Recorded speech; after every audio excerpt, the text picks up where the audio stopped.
not be in better hands. Ladies and gentlemen, the one and only Bill Irvine, MBE. Good afternoon.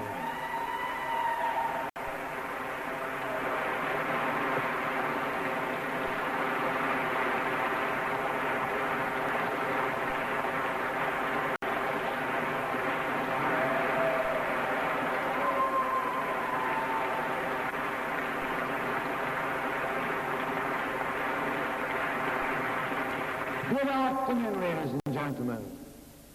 After that, and all the production numbers we've had today, my lecture, I think, may be a little dry.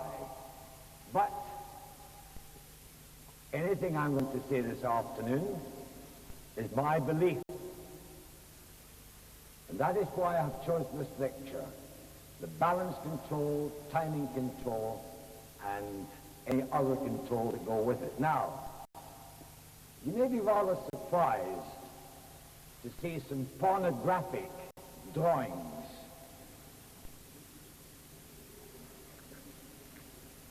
But what I have done, I have put these drawings in the book. I have taken them from a book that I have studied avidly, which is called Kinesiology, the Study of Movement. And I want to try to impress on you where movement should come from. The number one control is balance control. Timing control, muscular control. If you lose one of those controls, you lose all three. Now I'm going to start by introducing the couple who are going to help me this afternoon, Tony Dockman and Amanda Owen.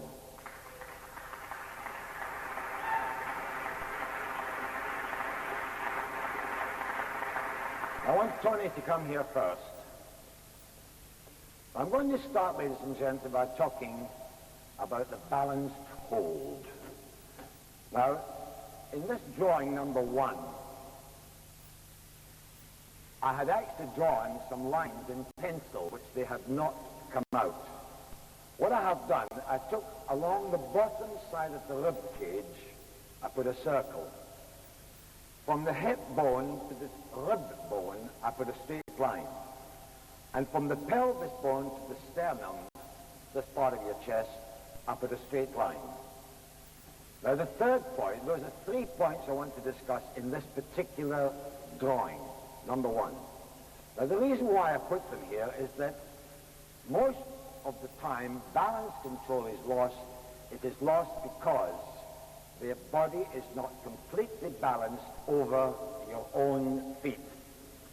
Now, what I do is that, number one, the circle I put around the waist is the circumference of your body.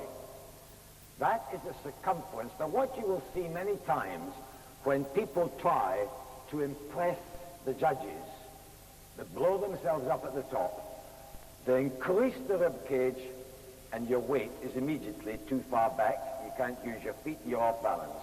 Now what I do is I reduce the circumference in my rib cage. That's the first thing I think of. Because I want to impress the judges, but I want to impress the judges by expression. There's a slight difference there. I want to express my dancing. I want to express the use of my body. I want to express the use of my feet. And I can only do that when I'm balanced. Now, the other point I'm going to try and make here is that you'll notice there is an arm next to it. Now, why I have put that in there is that I want the arms to be placed in a position where, through the actual bones, you are muscularly relaxed. But remember, relaxation is never toneless.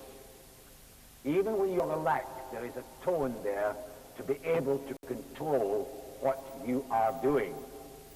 Now, when I take my arms out to get this balance hold, the first thing I do is I turn the palms of my hands forward. Now, by turning the palms of my hands forward and extending my fingers to touch something in the extremities of my body, by turning the palms of the hand forward, look what's happening to the elbow. The elbow rotates. Now that arm is in the correct position anatomically to fold into my partner's body. The left arm does the same. It is now in the correct position from there to fold into my partner's arms. So I can feel now I have got a balanced hold where my shoulders are down and they're connected to my feet. My eye level is slightly higher than normal, but the first thing I want to feel is that my body is balanced to my feet. Now I'm going to show you what is possibly an exactitude. Turn around, Tony. Now when Tony takes his hold, you can see the head is balanced. The head is balanced on the top of the spine. The back is long. You'll see that how the back is got a beautiful soft line. Now when he takes his arm out from the side of his body, they go out in a relaxed manner, no tension. Feel they're almost like a ballet movement where you can feel they're super soft and relaxed. Now when he takes them out from his side and he turns the hands and he puts his arms into position. Now I want you to look. This is what I call an exactitude. The shape of a diamond of a playing card.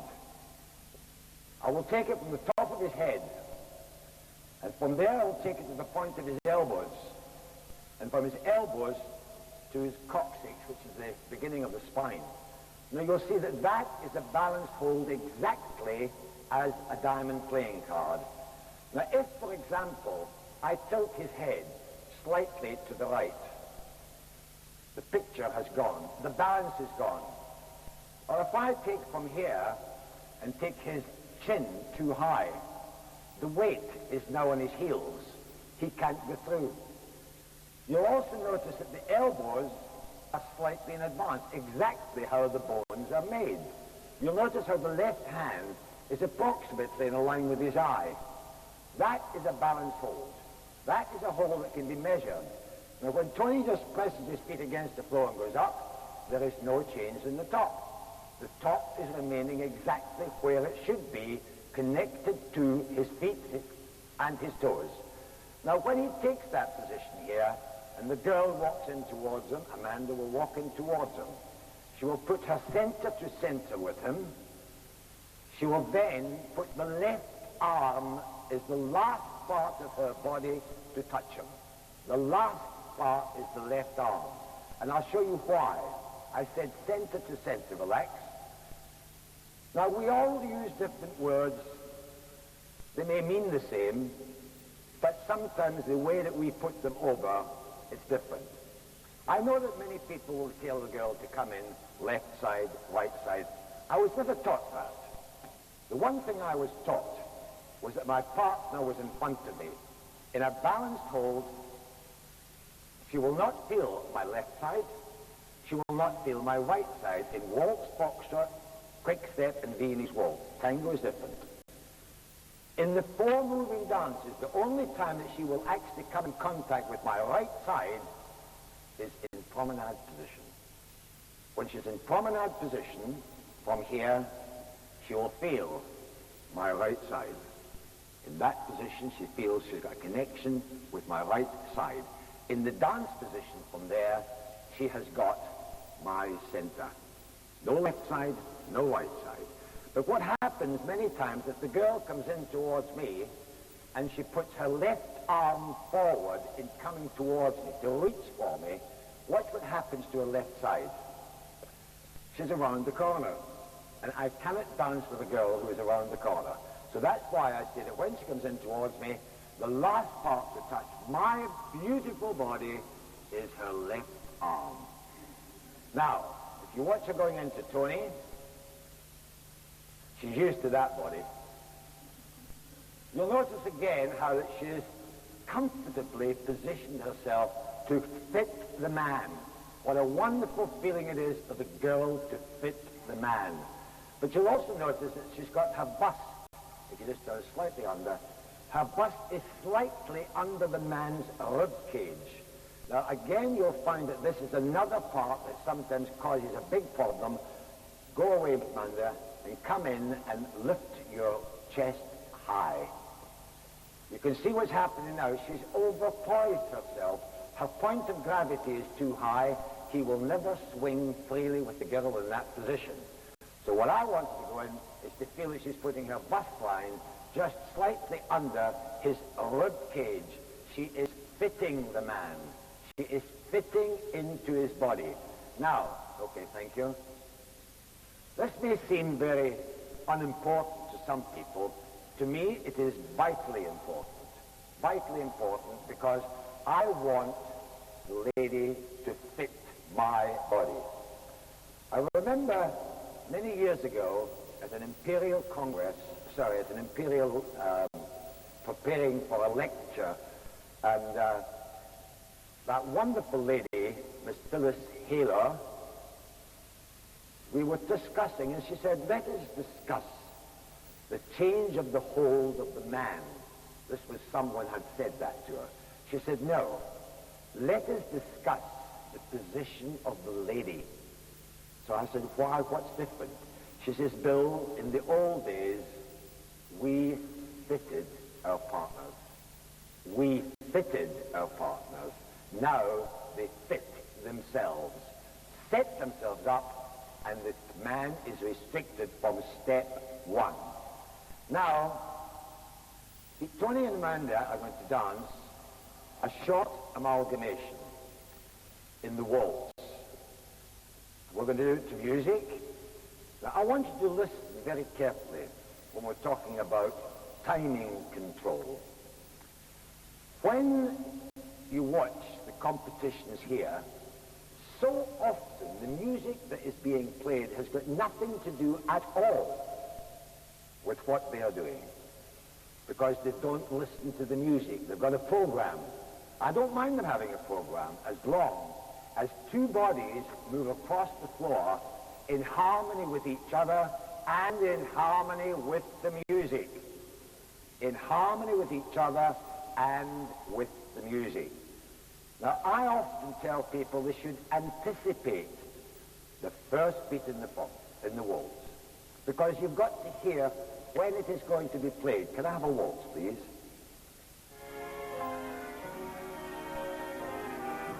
The key word for this dance is waltz.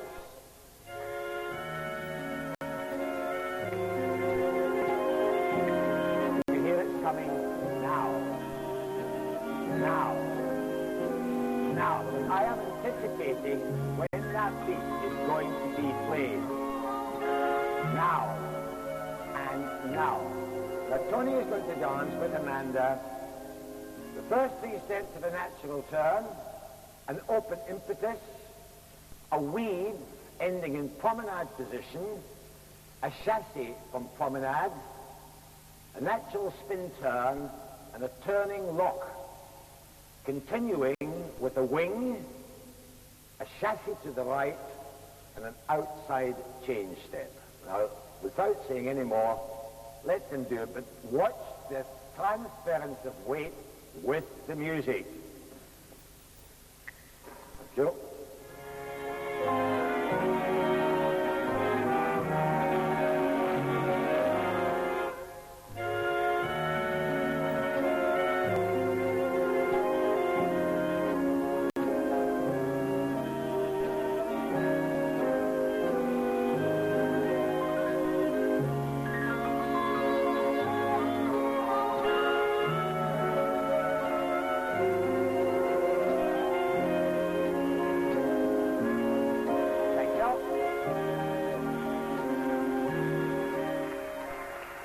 I've chosen this short amalgamation to talk about the different types of rise.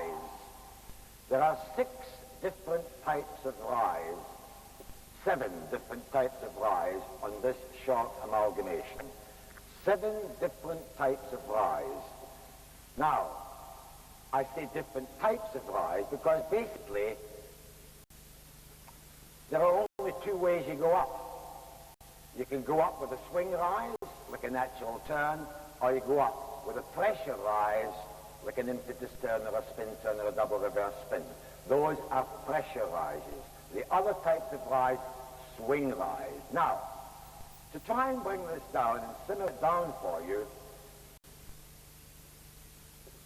when you take an examination, you're taught, commence to rise at the end of 1, continue to rise for 2 and 3. Now, I want to make one point here before we come to foxtrot, because this is going to be quite important for me that you understand,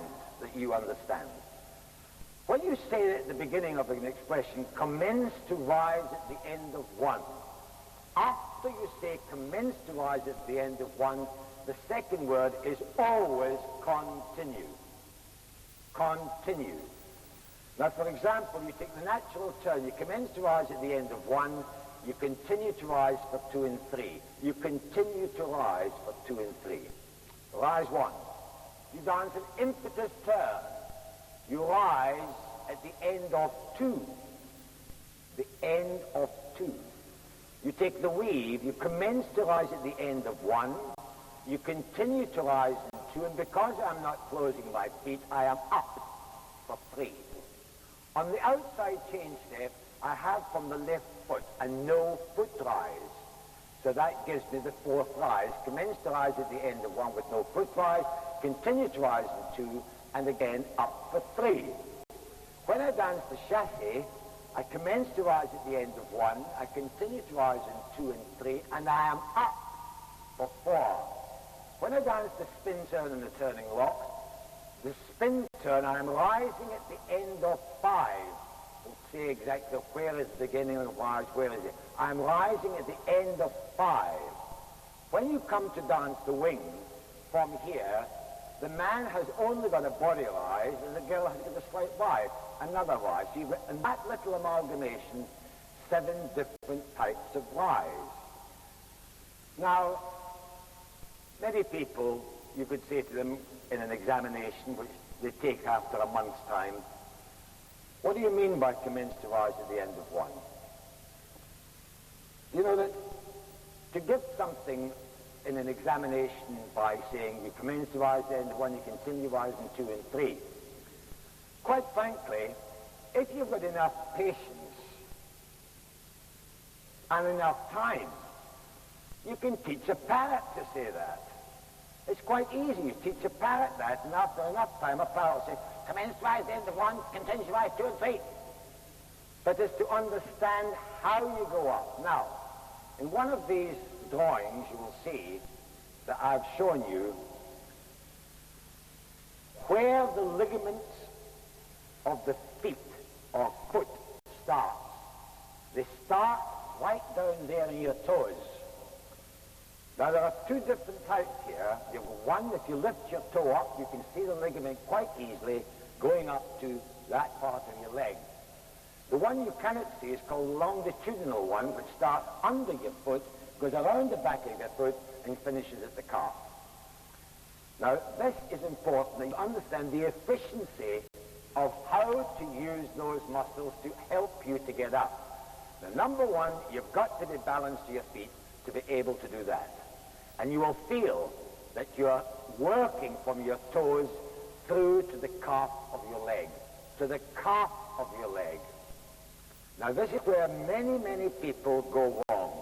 When they rise from their chest and they put it up. Now, immediately, my weight is too far back. I cannot use that part of my leg. I must never use the extra rise here. Now, I have a little secret weapon. This little secret weapon, for example, all the boys that assisted Oliver this morning, they've all had this secret weapon on their bodies. Hundreds of people have had this secret weapon on their bodies, and it makes one big difference. And that secret weapon is a little piece of elastic. Just one little piece of elastic. I tie it under their belt, and I put it onto their shirt, button, so that when they rise, they should feel immediately if they stretch the elastic.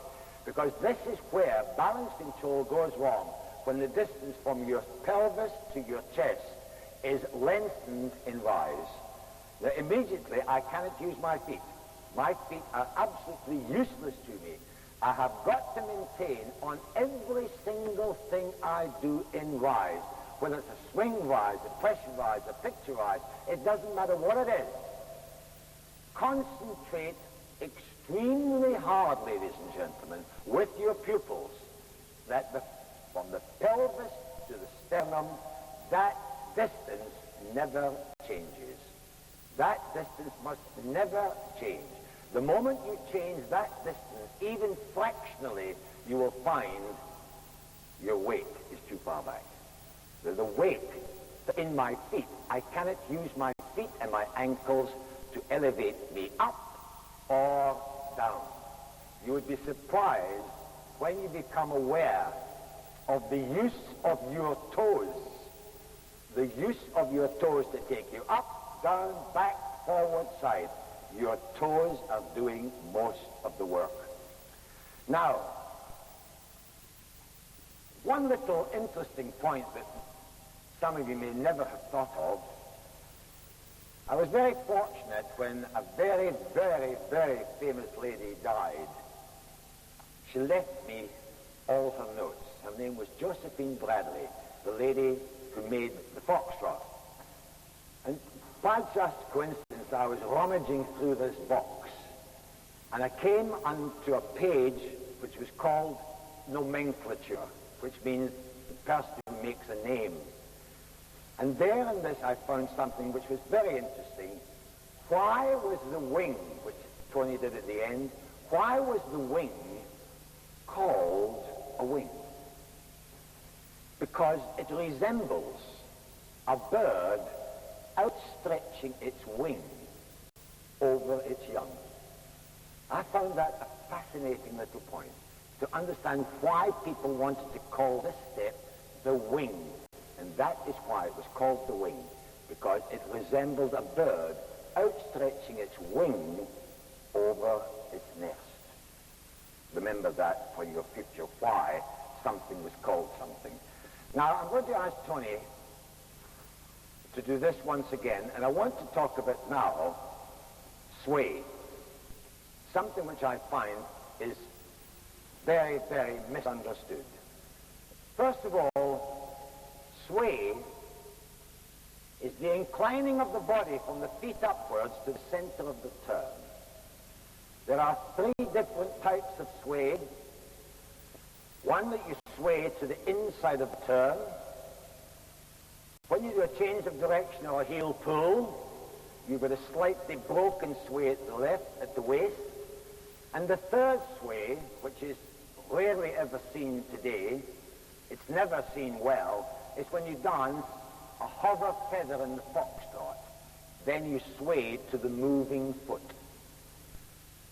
Why do we use sway? It's said we use sway to control the balance of the turn. If sway is used incorrectly, you lose the balance of the turn. That is why I have included in one of your diagrams the bones of the lower part of your leg on page 16. Now, there was an old Negro folk song. Your foot bone is connected to your ankle bone. Your ankle bone is connected to your knee bone. Your knee bone is connected to your hip bone. And those are the words of the Lord. Now, I want you to think of this. Every shape that is made in ballroom dancing comes from your bones. The bones are the framework of your body. But what is important that you must understand is that the pelvis bone can do nothing for itself. Any movement, the more minuscule movement that you get in your pelvis begins in your feet. Now, how often do you see a girl stepping back and doing a natural turn on the waltz? 1, 2. She gets caught in this position here. Now, my body is behind the foot. I cannot sway. It is impossible to sway. Now, I'm going to lift my trouser leg to show you that when the angle of the bones change in your leg, you will sway down. I never sway up. I never sway up. I only sway down. Now, if I step back in my left foot, and as I take my right foot to the side, you'll see the angle of the knee is changing. Now, when the angle of the knees changes down, the left hip is going down. Now, as the left hip goes down, the right hip is automatically going up. I'm not putting it up. It's going up because my left hip is going down. And I never stretch the muscles of the right side, because the one thing I do not want to do is separate at any time ever. I never want to separate my shoulders from my hips. Now, when you see so many competitors today dancing, 1, 2, now you stretch the ribs away from the hips. I've taken my shoulders away from my hips. I have lost my top line and I have lost my balance line. My top line and my balance line they have gone. The same when the man steps back. Now, this is particularly important for the man in the Viennese waltz. Now, I'm not doing Viennese waltz today. But 9 men out of 10, on occasions 10 out of 10, when you see them dancing the natural turn in the Viennese waltz, the 4th step of the natural turn, you see them stepping back on the left foot and releasing the toe of the left foot. This you see in every single competition. Now, the reason why that happens is because when the man steps back in his left foot, back in slightly leftwards, because he doesn't change the angle of his knees and his hips to go sideways. Now, at that point, my foot is flat and I can still close the foot flat. So it's for every single dance, the correct thought and how to use the bones of your leg to connect your body to your feet in every possible way. Because many of these things are all mutually related. They're mutually related in such a way that your muscles and your bones are working together. But you must have an understanding why this happens. You'll see so many girls, when they dance the natural turn, stretching the moving side. They're stopping the man's swing because they are going that way and he is trying to go that way. Or you'll see the man dancing a natural turn from here, stretching his moving side, his weight's going over there, he can't take it over there. Now, just give me that CD. Now I'm going to show you I'm going to sway, but I'll put that in my head, and I'll take a mander. Now from here, we swing through a natural turn, we do an impetus turn, we dance a weave. From here we dance a chassé, and from here we do a natural spin turn, we do a turning rock, and we do an oversway.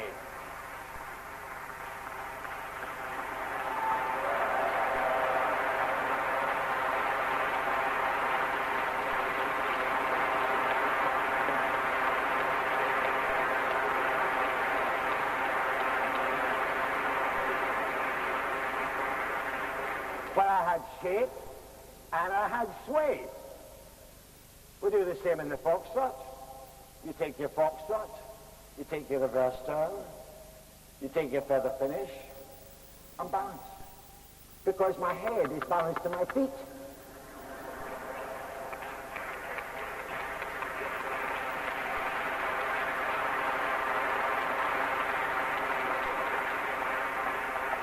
Now, Tony, take that waltz once again. Do you want to put this in your head, Tony?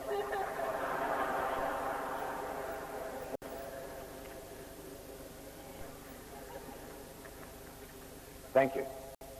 Waltz, anyone.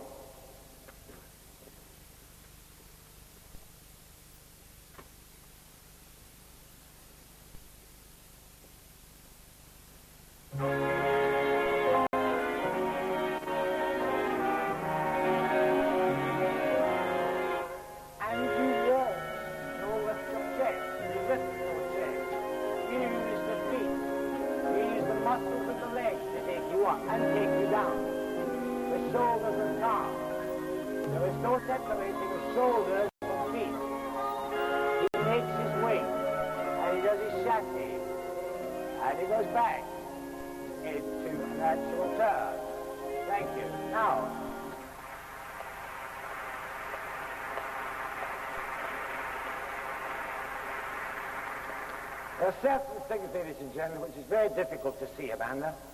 And if I had to dance, for example, a triple lock and a chassis, a triple lock and a lunge, the production of some of these movements is an inner feeling that's going to communicate with your partner. Now, if I take it from here and take it from a promenade position, and I take my triple lock, I put her into a lunge. Now, what you cannot see, no change in my arms, no distortion in my arms, I hope, but you could not see one thing, that when I started the lunge, my left hip was going down. I put her leg into position. Now, from that action from here, I now change the angle of my hips from my knees. That the girl can feel. I'm not doing it for my arms. My arms are complementing what I'm doing downstairs. But when I put her into her foot, my left hip is down. I put her weight. Now, from there, all I'm going to do from there is change the angle in my pelvis. The shoulders are complementing what I'm doing in my hips. I am not doing it from there. You'll take the same picture on the same foot lunge. The left hip goes down, I put her up, and I let her go. I let her go. I let her go. I let her go. I am not going with her. She can feel the center is controlling it. The center's going with her, but I am not increasing the sway in my shoulders to take away her line. Now, I'm going to leave the waltz now. We could stay in this all day. No problem. Beautiful dance being destroyed. Beautiful. We're now going to take the foxtrot.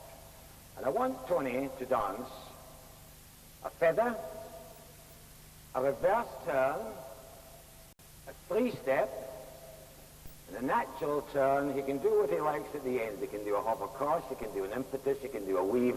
I don't care. Foxtrot, please.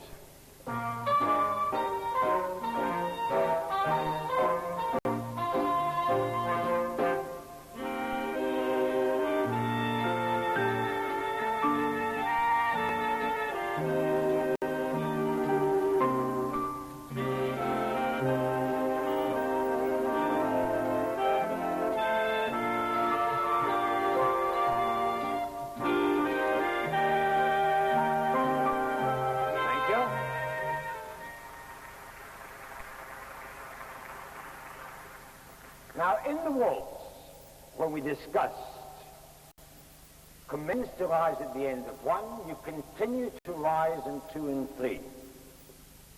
In the foxtrot, you rise at the end of one, and there is no continuance on the two quicks. There is no continuance. There's only one single step in the entire technique of the foxtrot where there is commence to rise at the end of one, continue to rise for two, and up for three. One step in the entire technique book of the foxtrot, and that is the hover telemark. The only one where you've got to commence and a continue. All the other figures. Now, what I absolutely cannot understand is why some people are teaching that when you do the foxtrot, you go into a waltz knee. And they stop in that position. That is totally and completely incorrect. Now, I know that some people would say, I teach that and I think it's right. I know what I'm saying is right. I don't give a damn what they say. That is completely and totally wrong. Now, a man called Henry Jakes, he taught me, and I used to stand at the bus stop practicing this, that you step forward in your left foot, your preparatory step. Now from here, you allow your leg to swing from your hip. You allow it to swing from your hip and extend from the knee. The foot is not leaving the floor. Now when that right foot passes the left foot is your producer of movement, not the right foot. And when I get onto that right foot, my knee is comfortably straight. It is not bent at all. Because if I go into a bent knee, I am going to commence to ride it into one, and now I've got to come out of it, which gives me totally the incorrect ride for this beautiful dance. That is why so many people today end with their bottoms on the ground and their legs stuck between the girls' legs that stop. Now what I want to try and feel in this dance, I swing my leg from my hip, I extend it for my knee, and I get over it. Now I've got another little gimmick here. I want to show you now, I've got a 20 pence piece. Now you can imagine how thin that is. Very, very thin. Now when I take a step forward my right foot, I cut that piece of that, damn you. Now from there, you see, I can flick that from my heel. I can flick it from my heel. Now that will show you how much my foot is in contact with the floor. But I could never step onto it. Because as soon, now I've got two things I want to think of. And I want you to watch when Tony does this. When I take a heel lead, any heel lead, I want to flick my toe up. I flick my toe up, and I put it down. I flick the toe up, and I put it down. I want to try to educate my feet. I want to have disciplined feet. I want to have beautiful feet. I want to have feet that can talk to you. I want to have feet that's expressive. Feet that is doing something for the music. I can't do it when I'm doing that. So I always flick my toe up, and I put it down. I flick it up. But when I take my toe steps, any toe steps I take, I point the foot down. I point the foot down. Now when you take the outside partner position, when you take an outside partner position, my leg is only outside my partner from my knee to my foot. My leg is not outside partner position. Only from knee to foot is outside partner. Now when I point my right foot down on an outside partner position, I have got a shape in my foot, but also I've got something much more important. The pointing of that foot down from my knee to my toe controls the distance of that step. It controls the distance of that step. Now, I have landed on my toe. Now, there's something which is a little too complicated to talk about in a lecture, but there's a part of your foot. There's a bone in your foot. Your foot's got 26 bones, and one of those bones is called the talus, T-A-L-U-S. Now, the talus has got no ligament attachment. It's loose. But if you land with your weight, the talus is approximately the part where your man's shoelace ties. Now, if you land with your foot outside your body and you land with your weight behind that, you cannot control that foot. So to be able to control the lowering, you've got to have your weight right over your toes. I want my nose and my shoulders over my toes. I want to feel I am balanced. Now I can control what I am doing. Again, it's the efficient use of the muscles of the low part of your leg that can take you up or take you down. If you're not able to use those efficiently, lowering is going to be extremely difficult. Now, we come to another technical part which is so badly danced today. I see this happening in nearly every single man. The rise into a heel turn. When the man is leading a girl to do that simple step, a heel turn. You watch them during this week and see how many men go into an open turn to the left or to the right in foxtrot, or a double reverse spin, or a telemark in waltz, foxtrot, and quick step. See how many of them have still got the left heel on the floor when they take the next step. You see that every single day of your life. Now, if you want to lead the girl, 9 times out of 10, when the girl's heel turn, is missed or badly danced, it's not her fault, his fault. It's the man's fault. Now you see in Foxtrot, rise at the end of one. Where is the end of one? Now this is a question that many people don't understand at all. Where is the end of one?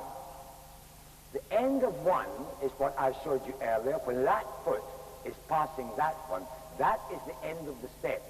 A step in movement begins with my feet together, and that step is completed when my feet are again together. So when my right foot is passing my left foot, I've got to use my toes again to lift me. So that by the time I take the next step, I have no continuance of rise. My rise is completed on the next two steps. My rise is completed at the end of that step. Now, if Tony dances this, you will see that as he goes through, that the left foot, they started me late. What time am I supposed to finish?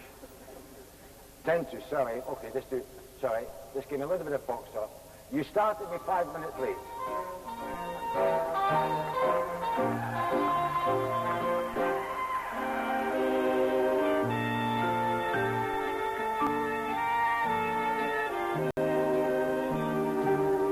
Bring it through. Lift it up. Lift it up. Take it through. Flick the toe. Lift it up. Lift it up. And take it through. All in the toes. Beautiful, soft, flowing, constant movement. Ladies and gentlemen.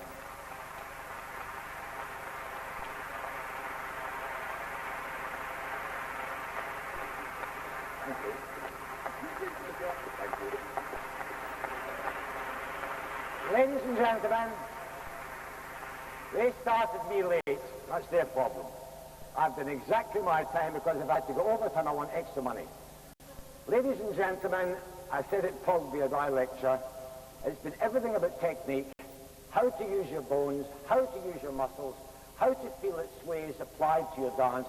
In other words, make that old-fashioned subject technique.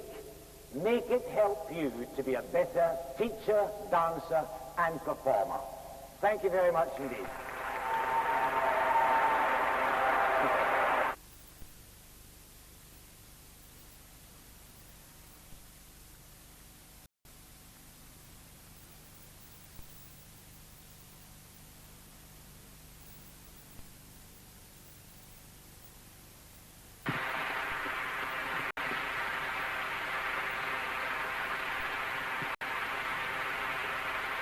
As always, ladies and gentlemen, a brilliant lecture. Ladies and gentlemen, your appreciation for the incomparable Bill Irvine.